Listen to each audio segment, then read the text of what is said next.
بسم اللہ الرحمن الرحیم۔ معزز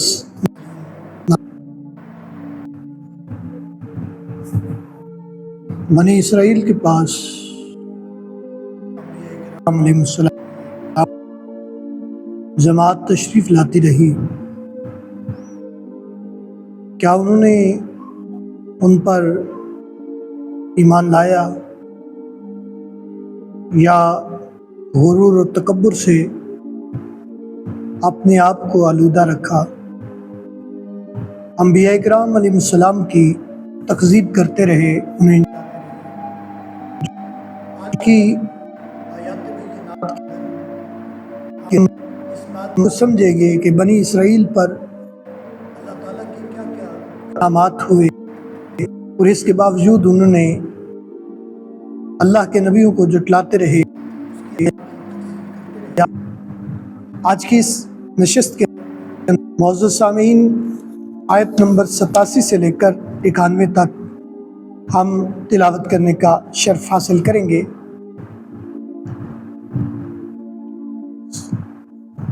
87 سے لے کر 89 تک ہم تلاوت کرنے کا شرف حاصل کریں گے اور سمجھیں گے کہ غرور اور تکبر کا نتیجہ کیا ہوتا ہے۔ وَلَقَدْ اور بے شک آتینا ہم نے عطا کی، ہم نے دی،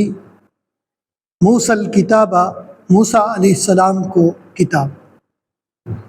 وَقَفَّيْنَا مِن بَعْدِهِ بِالرُّسُلِ اور ہم نے اس کے بعد یک کے بعد دیگرے رسول بھیجے،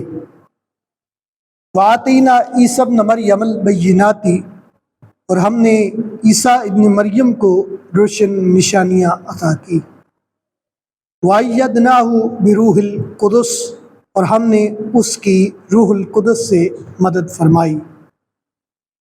أَفَكُلَّمَا جَاءَكُمْ رَسُولٌ بِمَا لَا تَهْوَىٰ تو کیا جب بھی تمہارے پاس کوئی رسول ایسی شریعت لے کر آیا، لا تہویٰ انفسکم استکبرتم جو تمہاری خواہش نفس کے خلاف تھی تو تم نے تکبر کیا، ففریقاً کذبتم ایک گروہ ہم نے انبیاء کرام علیہ السلام کو جھٹلایا، وفریقاً تقتلون اور ایک گروہ انبیاء کو تم شہید کرتے۔ یہ آیت نمبر 87 کا ترجمہ ہے، چونکہ ہم نے 89 تک اس کو تلاوت کرنا ہے۔ اب اس کا بامحاورہ ترجمہ سنیں اور اس کی تشریح عرض کرتا ہوں۔ اور بے شک ہم نے موسیٰ علیہ السلام کو کتاب دی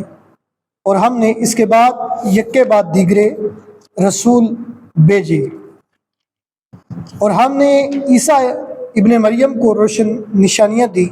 اور ہم نے اس کی روح القدس جبریل امین سے مدد فرمائی، تو کیا جب بھی تمہارے پاس کوئی رسول ایسی شریعت لایا جو تمہاری خواہش نفس کے خلاف تھی تم نے تکبر کیا، تو ایک گروہ انبیاء کو تم نے جھٹلایا اور ایک گروہ انبیاء کو تم شہید کرتے۔ اس آیت مبارکہ کے اندر اللہ تعالیٰ نے بنی اسرائیل پر ایک بے شمار فضائل جو انعامات فرمائے، ان میں سے ایک انعام یہ بھی تھا کہ جناب موسیٰ علیہ السلام جیسا جلیل القدر پیغمبر اللہ تعالیٰ نے تمہیں عطا کیا، اور پھر اس کے بعد انبیاء کرام علیہ السلام کی ایک قطار در قطار انبیاء کرام علیہ السلام کو تمہارے پاس بھیجا۔ تو موسیٰ علیہ السلام کے بعد جناب عیسیٰ علیہ السلام تک تقریباً اللہ تعالیٰ نے 4000 انبیاء کرام علیہ السلام کو مبعوث فرمایا۔ تو اس آیت مبارکہ کے اندر ایک چیز یہ بھی ہے کہ جناب عیسیٰ علیہ السلام کی نسبت ان کی والدہ کی طرف ہے، وگرنہ نسب تو باپ کی طرف سے چلتا ہے، لیکن یہاں جناب سیدنا عیسیٰ علیہ نبینا علیہ السلام کا نسب مبارک سیدہ مریم علیہ السلام کی طرف منسوب کیا گیا، کیونکہ قدرت کے خلاف یہ معاملات ہوا، خلاف عادت یہ بات کہ ماں اور باپ کے ملاپ سے بچہ پیدا ہوتا ہے، لیکن جناب سیدہ عیسیٰ علیہ السلام کا یہ اعزاز اور یہ کمال ہے کہ اللہ تعالیٰ نے آپ کو بغیر باپ کے پیدا فرمایا، جناب سیدہ مریم علیہ السلام کے بطن مبارک سے۔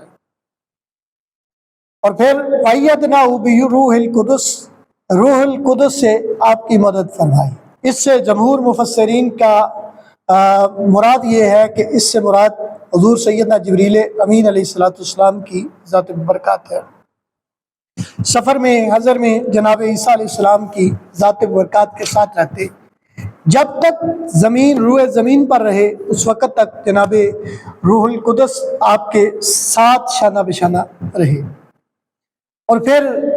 ان یہودیوں کے دیکھیں انعام بیان کرنے کے بعد اللہ تعالیٰ نے فرمایا اے فرشتوں، پھر ایک رسول آیا، اپنے حبیب کریم صلی اللہ علیہ وسلم کو اللہ تعالیٰ نے بھیجا، اور پھر ان کے بعد تمہارے پاس رسول آ گیا۔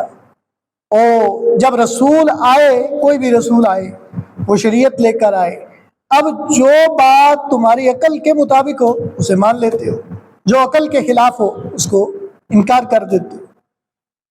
فَفَرِيقًا كَذَّبْتُمْ، اور تم ایک گروہ انبیاء کرام علیہ السلام کو شہید قتل کر جھٹلایا، یعنی انبیاء کرام علیہ السلام کے معجزات کو دیکھنے کے باوجود تم نے انکار کیا، انکار سے اپنے آپ کے لیے جہنم کا ایندھن بنا دیا۔ اور ایک گروہ نے ایسا تھا کہ جو انبیاء کرام علیہ السلام کو جھٹلاتا تھا۔ وَقَالُوا قُلُوبُنَا، آیت نمبر 88، فرمایا وَقَالُوا قُلُوبُنَا غُلْفٌ، انہوں نے کہا ہمارے دلوں پر غلاف ہے۔ بل لعنہم اللہ بکفرہم، بلکہ اللہ تعالیٰ نے ان پر لعنت کر دی۔ فقلیلا ما یؤمنون، تو ان کے کفر کی وجہ سے وہ کم ہی ایمان لاتے ہیں۔ یہ آیت مبارکہ کا جزوی ترجمہ میں نے عرض کیا، با محاورہ ترجمہ یہ ہے، اور انہوں نے کہا ہمارے دلوں پر غلاف ہے، بلکہ اللہ تعالیٰ نے ان پر لعنت کر دی ہے ان کے کفر کی وجہ سے، تو وہ کم ہی ایمان لاتے ہیں۔ اب یہودی جو تھے انہوں نے یہ بات بھی کہنی شروع کر دی کہ نبی پاک صلی اللہ علیہ وسلم کے معجزات کو دیکھتے ہوئے، اثر انگیز نصاح کو دیکھتے ہوئے ان پہ دلوں پہ کوئی اثر نہ پڑے گا، کیونکہ ہمارے دلوں پر یہودیت کا ایسا غلبہ ہے۔ وہ کہنے لگے، یہودی کہنے لگے کہ جو اسلام کی باتوں کے اندر جانے میں رکاوٹ ہے۔ تو فرمایا کہ اللہ تعالیٰ نے فرمایا کہ ان بد عملیوں اور کفریات کی وجہ سے اللہ رب العالمین ایسی قوم پر لعنت فرما چکا ہے، کہ ایسی لعنت پڑ چکی ہے کہ جس کے بعد وہ حق قبول کرنے کی استطاعت اور طاقت ان کے اندر سے ختم ہو چکی ہے۔ اگلی آیت، آیت نمبر 89، فرمایا وَلَمَّا جَاءَهُمْ كِتَابٌ مِّنْ عِندِ اللَّهِ مُصَدِّقٌ لِّمَا مَعَهُمْ، اور جب ان کے پاس اللہ تعالیٰ کی طرف سے ایک کتاب آ گئی جو اس کتاب کی تصدیق کرنے والی ہے، وَكَانُوا مِن قَبْلُ يَسْتَفْتِحُونَ، وہ اس سے پہلے فتح مانگتے تھے، عَلَى الَّذِينَ كَفَرُوا، کافروں پر، فَلَمَّا جَاءَهُم مَّا عَرَفُوا كَفَرُوا بِهِ، اور جب وہ رسول ان کے پاس تشریف لائے تو مَا عَرَفُوا كَفَرُوا بِهِ، انہوں نے اس نبی کی تکذیب کی، یعنی انہیں نہ پہچانا اور اس کے ساتھ کفر کیا۔ فَلَعْنَةُ اللَّهِ عَلَى الْكَافِرِينَ، تو کافروں پر اللہ تعالیٰ کی لعنت ہے، انہوں نے لعنت کے وہ مستحق ہوئے۔ اب اس آیت مبارکہ کا با محاورہ ترجمہ، فرمایا اور جب ان کے پاس اللہ تعالیٰ کی طرف سے ایک کتاب آ گئی جو اس کتاب کی تصدیق کرنے والی ہے،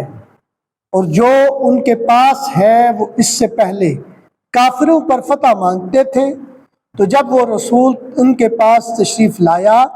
انہوں نے نہ پہچانا اور اس کے ساتھ کفر کیا، اور کافروں پر اللہ کی بڑی لعنت ہے۔ یعنی مطلب کیا کہ نبی پاک صلی اللہ علیہ وسلم کی نبوت کے ظہور سے پہلے وہ دعا کرتے تھے اللہم انصرنا بنبی آخر الزمان، کہ آخری زمان نبی آخر الزمان کے وسیلے سے ہماری مدد فرما۔ جب مدد مل گئی، جب ان کا ظہور ہو گیا تو پھر انہوں نے انکار کر دیا۔